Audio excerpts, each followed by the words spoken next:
أهلا بكم في فيديو جديد. قبل ما نبدأ الفيديو سمي الله وصلى على النبي. فيديو النهاردة عشان نكمل كلامنا على الانكابسوليشن وهنشرح الستر والجيتر. فتعالى أفكرك بالفيديو اللي فات وبعدين نكمل كلامنا على الستر والجيتر. فاحنا شايف الفيديو اللي فات اتكلمنا على الانكابسوليشن. قلنا الانكابسوليشن ديت بنستخدمها علشان لو احنا عايزين نعمل انكابسوليت لبيانات عندنا. يعني أنا مثلا كنت عايز مخليش اليوزر إنه يعرف يوصل للأتريبيوت اللي اسمه سبيد. فعشان نخلي اليوزر معرفش يوصل له، أول حاجة عملناها إن احنا خلينا الأتريبيوت دوت إيه برايفت. فمثلا لو رحت كده على المين فانكشن وعملت ماي كار دوت السبيد مش هتلاقيها موجودة. فحلو أوي، قلت لكم بعد كده الخطوة التانية بعد ما احنا بنخلي الاتريبيوت بتاعنا برايفت إن احنا بنروح نعمل فانكشن، ومن خلال الفانكشن ديت لما اليوزر يستدعيها هيديني قيمة وأنا هخزن القيمة ديت في الاتريبيوت بتاع السبيد. فأنا كده تحايلت على الكود إن أنا هدي قيمة برضه للاتريبيوت بتاع السبيد، بس لما أنا هديله أنا هعمل إيه؟ هعمل كنترول على القيمة ديت. وتالت حاجة قلناها كمان إن إحنا بنعمل كمان فانكشن، من خلال الفانكشن ديت بنعمل ريتيرن للناتج بتاعي عشان لو عايز أستخدم الناتج بتاعي دوت زي ما إحنا عملنا هنا كده. تعالى نمسح ده كده. فده شبه اللي إحنا اتكلمنا فيه المرة اللي فاتت، وقلت لكم إن إحنا في المرة الجاية هنستخدم إيه؟ هنستخدم الستر والجيتر. فتعالى بقى نتكلم على الستر والجيتر النهاردة. طبعا يا شباب استخدام الستر والجيتر هو نفس الكلام بتاع المرة اللي فاتت.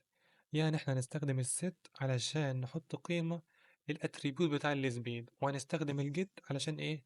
عشان نجيب القيمة ديت. فاحنا هنستخدم السيتر بدل الفانكشن ديت علشان ايه؟ علشان احط قيمة للاتريبيوت بتاع السبيد، وهنستخدم الجيتر بدل الفانكشن دي علشان نجيب القيمة. فتعالى بقى نستخدم السيتر اول حاجة علشان نحط قيمة للاتريبيوت بتاع السبيد. وتعالى اقول لك كمان ان احنا هناخد الكود ده كده كوبي، وتعالى نعمله تحت هنا كده، وهنبدله ونستخدم ايه؟ هنستخدم السيتر. فعشان نستخدم السيتر اول حاجة بنكتب كلمة set.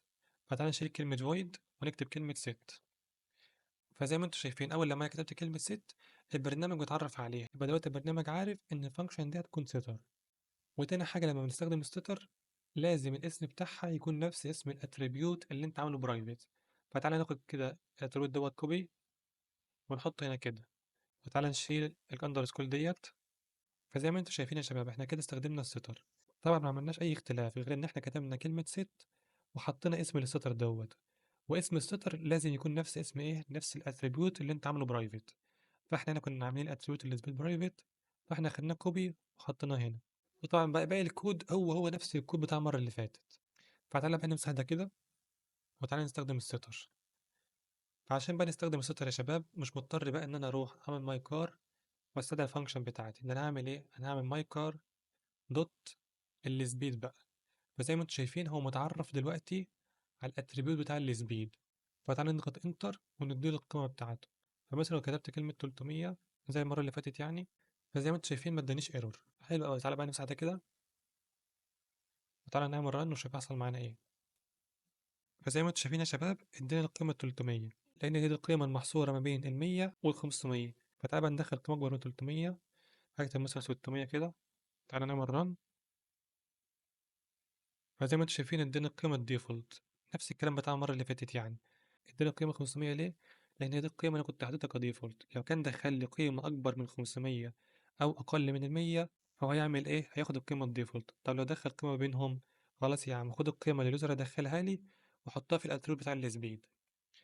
فزي ما انتم شايفين يعني مفيش اختلاف خالص في الستر عن الفانكشن اللي كنا عملناها المره اللي فاتت، غير ان احنا بنكتب كلمه set وبعد كده بنكتب اسم الستر، وبيكون نفس اسم ايه؟ نفس اسم الاتريبيوت. فده شكل نستخدم الستر. تعالى بقى نستخدم الجيتر. طبعا برضه اقول لك نفس الكلام ان الجيتر هيكون نفس الفانكشن ديت، بس اختلاف شويه حاجات. اختلاف ايه؟ ان احنا نكتب كلمه انت، لان الجيتر لازم يكون في ريتيرن، انما الستر مش محتاج للريتيرن، انت بس بتنفذ الكود اللي جوه الفانكشن ديت. عشان كده ما كتبناش كلمه void، عشان الستر مش مهتم ان يكون عنده ريتيرن، هو بينفذ بس الكود وخلاص. انما الجيتر يا شباب لازم يكون في ريتيرن، لان انت بتعمل ريتيرن لمين؟ بتعمل ريتيرن للقيمه. فاحنا لما نستخدم الجيتر اول حاجه بنحدد الداتا تايب بتاعته اللي هنعمل لها ريتيرن. فاحنا هنا كنا كتبنا انت، تعالى برضه نكتب كلمه انت هنا. بعد كده بتكتب كلمه جيت. فزي ما انتم شايفين برضه اول لما كتبت كلمه جيت البرنامج متعرف عليها، ولما نحط اسم الجيتر فهو بيكون برضه نفس اسم الاتريبيوت اللي انت عامله برايفت. فبرضه تعالى ناخد كده السبيد ده كده كوبي ونحطه هنا، وتعالى نعمل ريتيرن الناتج بتاعي. فكل اللي هعمله هعمل سهم كده، ومن السهم دوت هعمل this دوت السبيد بتاعي. واللي مش فاهم فيكم يا شباب موضوع السهم دوت، فده حاجة عندنا في البرمجة اسمها arrow function. الارو فانكشن دي بتعمل ايه يا شباب؟ الارو فانكشن دي يا شباب بنستخدمها لما احنا بننفذ كود واحد فقط. يعني مثلا كنا عندنا الفانكشن ديت بننفذ فيها مجموعة مهام، ان احنا عملنا تشيك على الناتج بتاعنا، وبعد كده دخلنا القيمة اللي جبنا من اليوزر في الاتريبيوت بتاع السبيد، فعشان كده استخدمنا الكيرلي براكتس. انما يا شباب لما انتوا هتنفذوا كود واحد فقط، فانت افضل حاجة ان انت تستخدم الارو فانكشن. يعني دلوقتي لو انا عملت ده كده، شلت الكيرلي براكتس ديت، وتعالى نشيل الريتيرن لان احنا خلاص هننفذ كود واحد، وتعالى نحط السهم ده، فزي ما انتوا شايفين ما ادانيش ايرور لانه خلاص عارف ان ده كود ار فانكشن، ومن خلال الار فانكشن ديت انا هنفذ كود واحد فقط.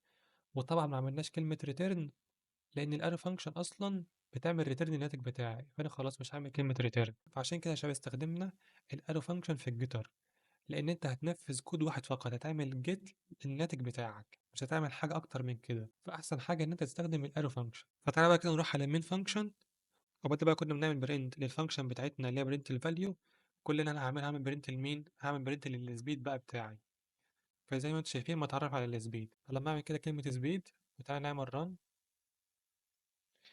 طبع لي برضو كلمة 500. طيب ممكن واحد يجي يسألني يقول لي هو البرنامج بيتعرف ازاي اذا كانت دي ستر او دي كانت جيتار؟ يعني انت بس كتبت الاسم بتاعك وخلاص، بس مفيش حاجة مميزة ما بينهم. قال لك البرنامج بيعرف اذا كنت هتدخل قيمة ولا لا. فلو انت هتدخل قيمة فهو يعرف ان ده ستر، واذا كنت مش هتدخل قيمة فهو بيعرف ان دي جيتار. فعشان كده اول حاجه احنا حطينا قيمه في الاتريبيوت بتاعنا اللي اسمه سبيد، وحطينا قيمه كام 600. بعد كده عملنا برنت لمايكر دوت السبيد اللي هو ايه يا شباب؟ اللي هو الجيت زي ما انتم متعرف على هنا اهو. طب مثلا لو عملت بيساوي مثلا كده 500 مثلا، وتعالى نقف كده على السبيد، زي ما انتم شايفين اتعرف ان هي ستر. ليه اتعرف ان هي ستر؟ لان انت دخلت قيمه، فالبرنامج بيعرف لو انت دخلت قيمه فده هتكون ستر، طب لو ما دخلتش ده هتكون جيتر خلاص. فبس يعني يا شباب ده كان فيديو النهارده، فتعالى بقى نرجع لك على فيديو النهارده. كل اللي احنا عملناه يا شباب ان احنا هنستبدل الفانكشن بتاعتنا اللي كنا عملناها في المره اللي فاتت بالستر والجيتر. فعشان تستخدموا الستر يا شباب قلت لكم ان انتوا تكتبوا كلمه ست، بعد كده اسم الستر لازم يكون نفس اسم الاتريبيوت بتاعك، فعشان كده خدنا كوبي حطيناه هنا وشلنا مين الاندرسكول. بعد كده استخدمنا نفس الكود بتاع المره اللي فاتت، ان احنا عملنا متغير كبارامتر يعني عشان لما نيجي نستدعي الستر دوت هندخله القيمه. وبعد كده عملنا تشيك على القيمه ديت، لو كانت اكبر من ال 500 او اقل من ال 100 فخلاص خد القيمه الديفولت اللي انا عاملها. طب لو كانت ما بينهم، خلاص يا عم خد القيمه اللي الريتو هدخلها وحطها في الاتريبيوت بتاع السبيد. وبعد ما أنا بعمل الستر بنعمل ايه؟ بنعمل الجيتر. وعشان نعمل الجيتر اول حاجه بنحدد الداتا تايب اللي هنعمل لها ريتيرن. فالداتا تايب اللي كانت هترجع لي كانت عباره عن انت، لان الاتريبيوت بتاعنا كان انت، فخلاص هكتب كلمه انت.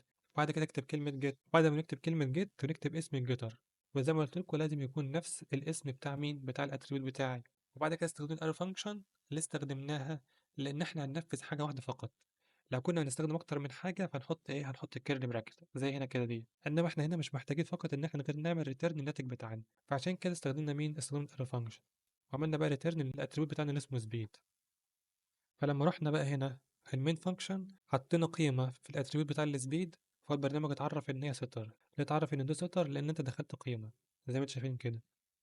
وبعد ما احنا دخلنا القيمه عملنا برنت الناتج بتاعنا، وقلت لكم برضه ان البرنامج اتعرف عليه ان هو جيتر لان انت ما دخلتش قيمه. فلما نيجي نعمل ران هتلاقي بننفذ معايا عادي زي المره اللي فاتت خالص. فبس ده كان الفكره في فيديو النهارده، يبقى كده نكون وصلنا لنهايه الفيديو. اتمنى اكون استفدت منه. مع السلامه.